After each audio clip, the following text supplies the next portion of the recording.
Today is Rami Odeh. Rami, welcome to the program. Thank you. It's a pleasure to be here. I'm excited. Well, tell me about Quiet the Noise. How far back you want to go? How much time do we have? So, Well,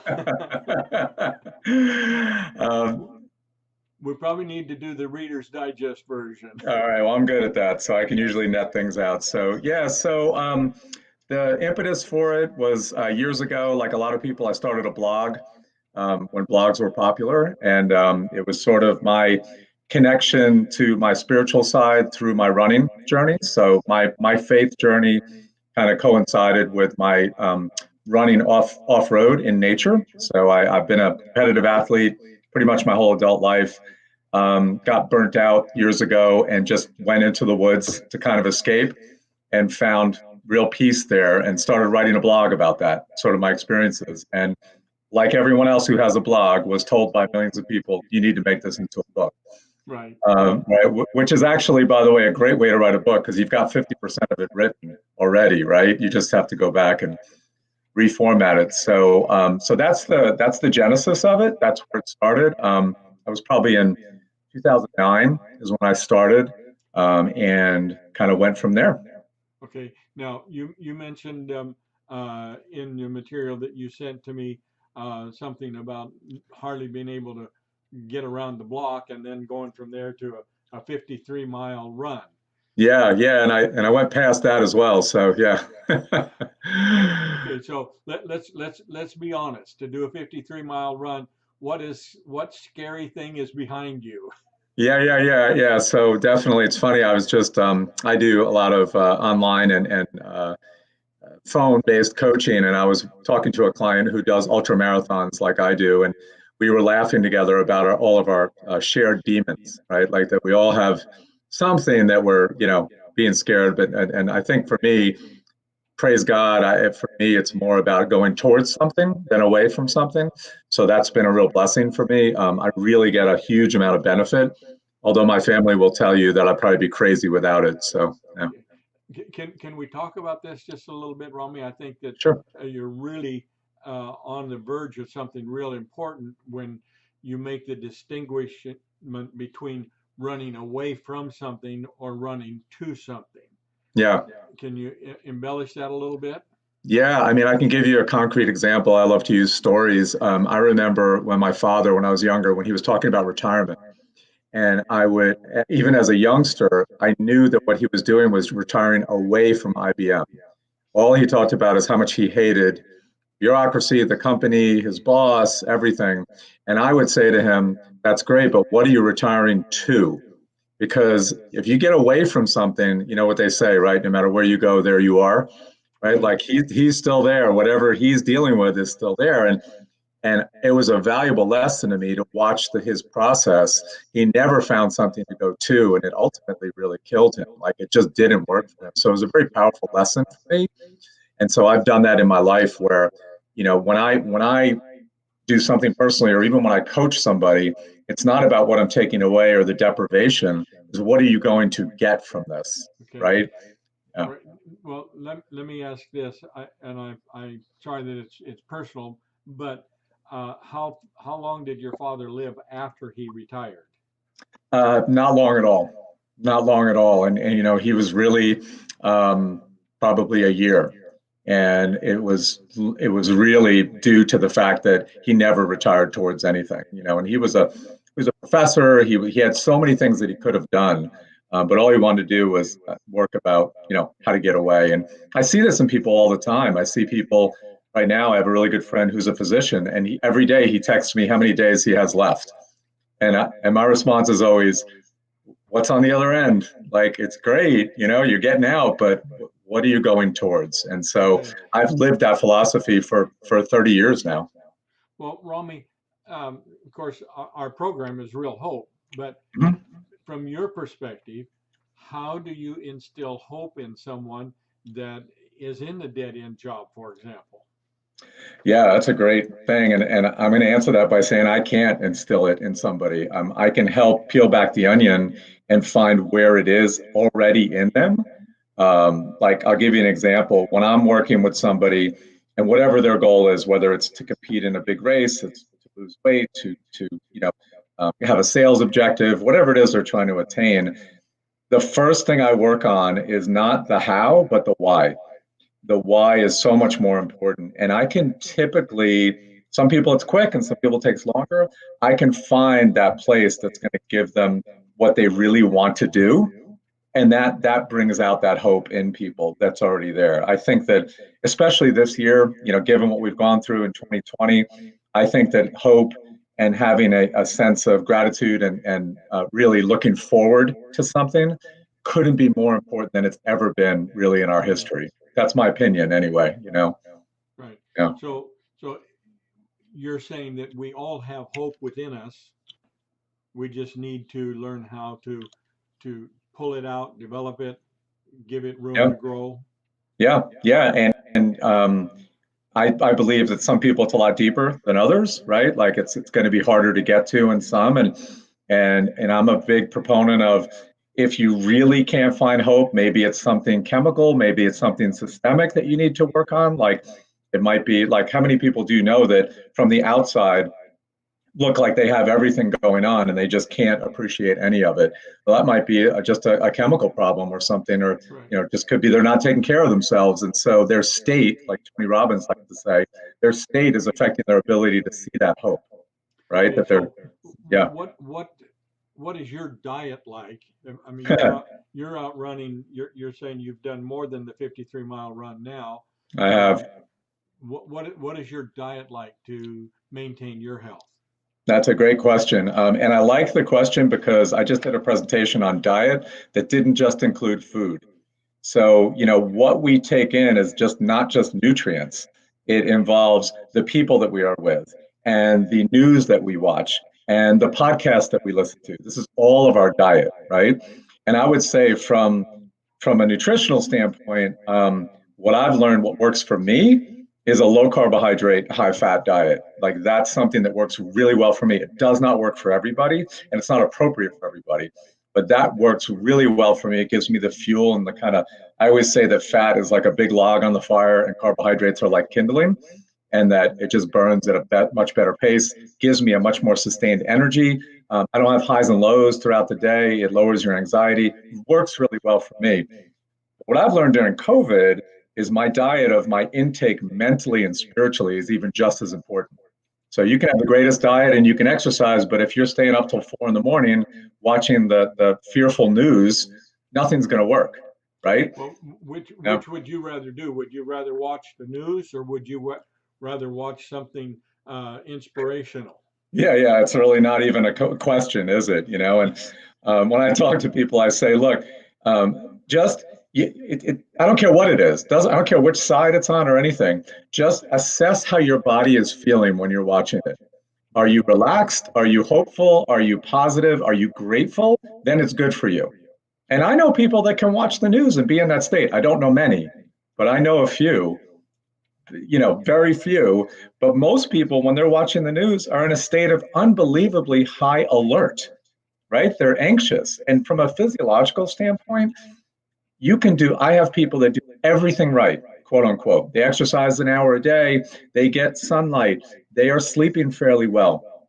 They're eating a really clean diet and their bodies are a wreck. And it's because of the stress of what they're taking in their diet other than nutrition. So, but getting back to just a real quick question it's one of the number one questions I get when I run, because I have run 100 miles now. That's been my longest race in one day, which is, a fun thing to talk about. Okay, now wait, Yeah. wait. Yeah, I know I This is skimmed over that really quickly, this right? show is about honesty, Rami. Yeah. You, Yeah, I have. you've run 100 miles in one day. A little over. Okay, let's be honest. It was 26 hours and 52 minutes. So it wasn't quite 24 hours, but yeah, it was a little more than a day. But people ask all the time, what did you eat? And the answer is whatever I could stomach. So I don't follow a strict diet when I'm running that far.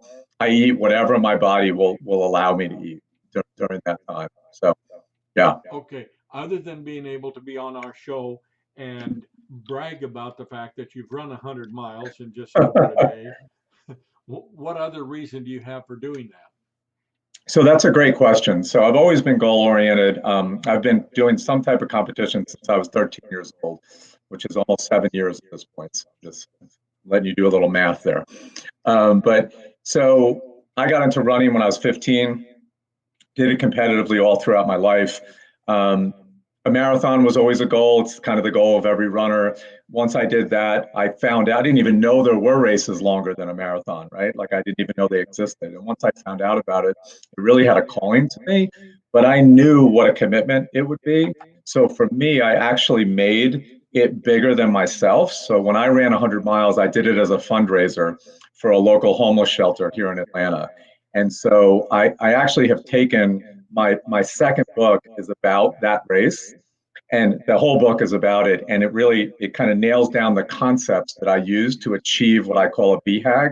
You know that term, right? A big, hairy, audacious goal. Um, and that what did I do to get there? And one of the biggest things was it's not about running 100 miles. Believe it or not, there's a ton of people that can do that and do it a lot faster than me and a lot better. It was what is outside of that? What did I gain from it? Again, back to the hope thing. Like, what was I going towards? And that was a big deal for me to not just set an example for my family or my clients or whatever, but was to really help people that were in need of help. And it was great because I did this thing where I had people pledge not money, but per mile.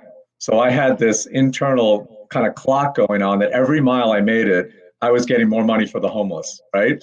And I don't think any of them thought I was going to make it hundreds. Some people, one guy said $50 a mile, and I said, "You better do the math because if I make 100, that's a pretty big donation." You know, he backed it off a little bit. So Yes. yeah. Smart man. Okay. What's the name of your second book? They're all Quiet the Noise. It's a 3 volume series. I'm sorry, say it again.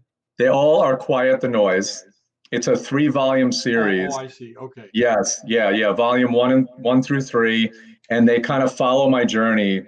One's all the way from childhood, and then the second two books are more modern times, like what I've done in the last 6 or 7 years, how that form of running has given me peace, reduced anxiety, brought me closer to the Lord. Like there's a religious component to it, and so there's a lot more to it than just running, Yeah. right? Tell me a little bit about the religious component. How has that changed your life? Sure, that's a great question. When I was younger, I was not raised with any formal religion, so I always used to say, I kind of find my church in the places where I find it, right? Like I didn't go to a formal church, and one of the places I always felt peace, and now I know in my heart being closer to God was in nature.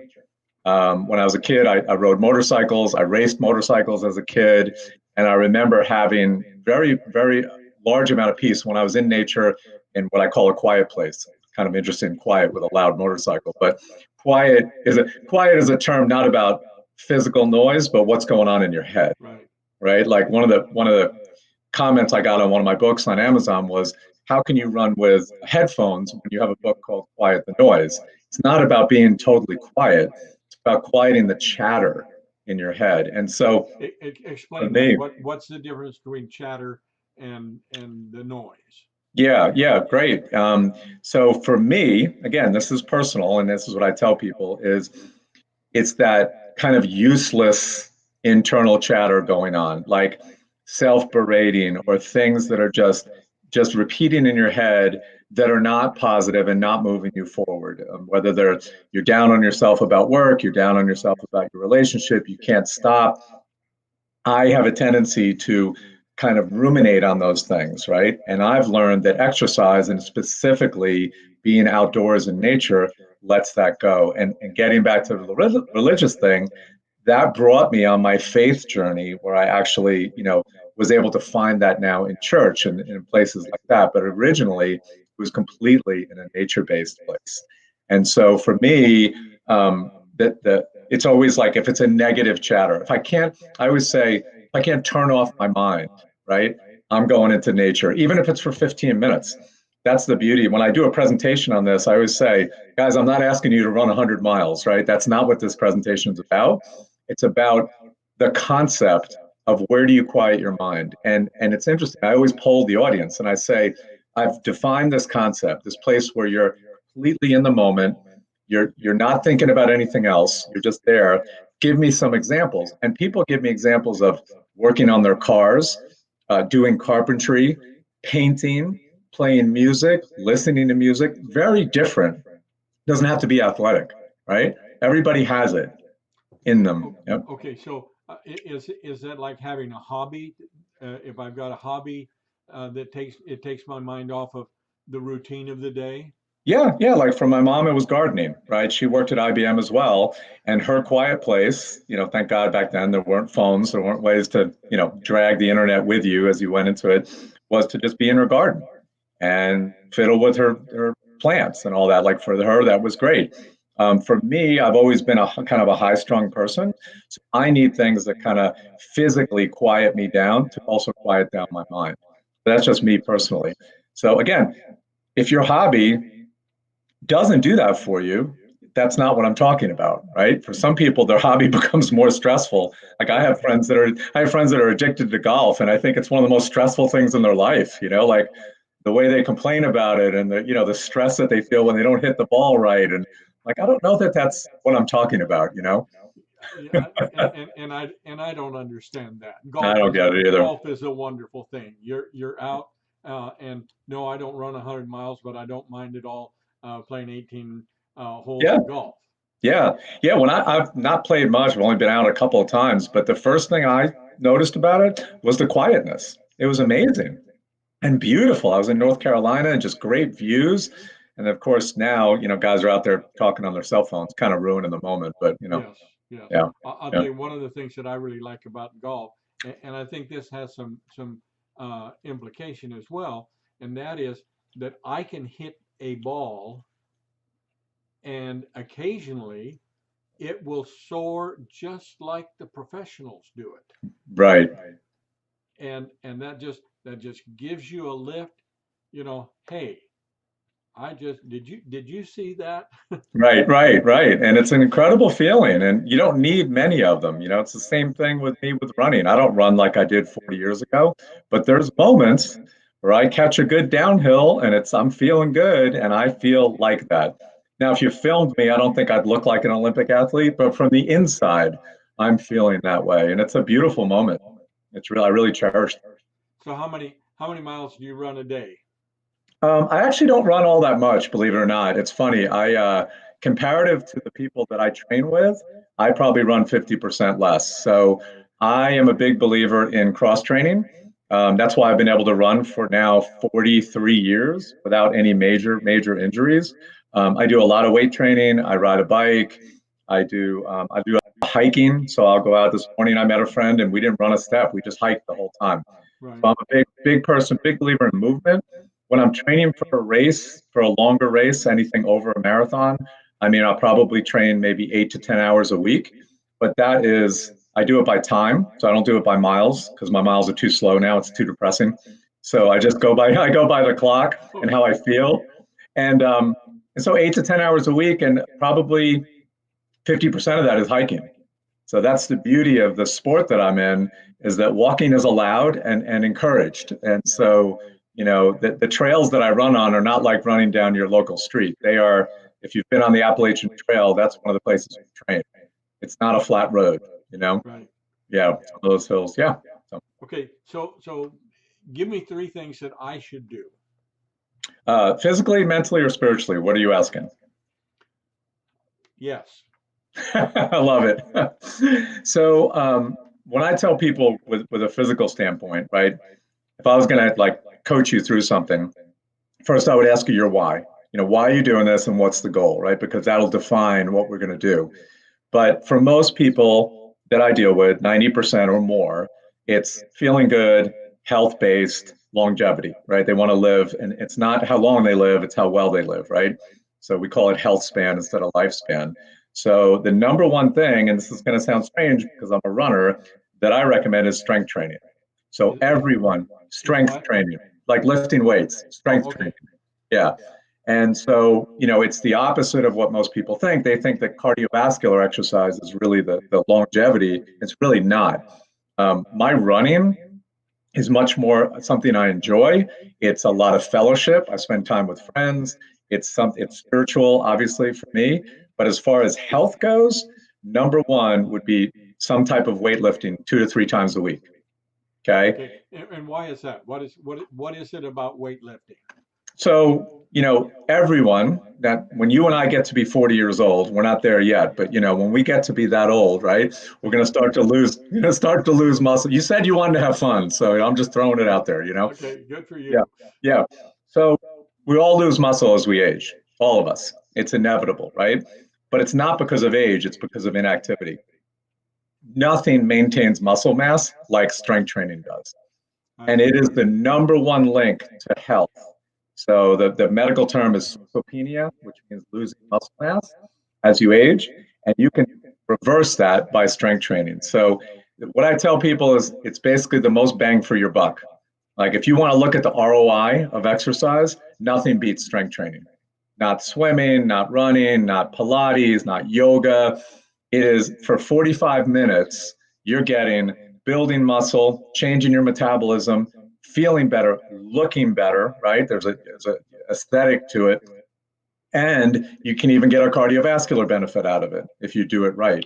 So, of all the exercises, that's my number one that I would recommend to you if I was Okay, working with you. okay. Yeah, So I'm going to make it more difficult for you, that's fine. I'm good with if that. that's all Yep. right. I hate calisthenics. I've always hated calisthenics. Um, I I hate a treadmill Yep. because it's like I said earlier. I want to go somewhere. If I'm gonna move forward, then Yep. let me move forward. Don't leave me staying in the same spot. And Yep. I've never been a fan of lifting weights.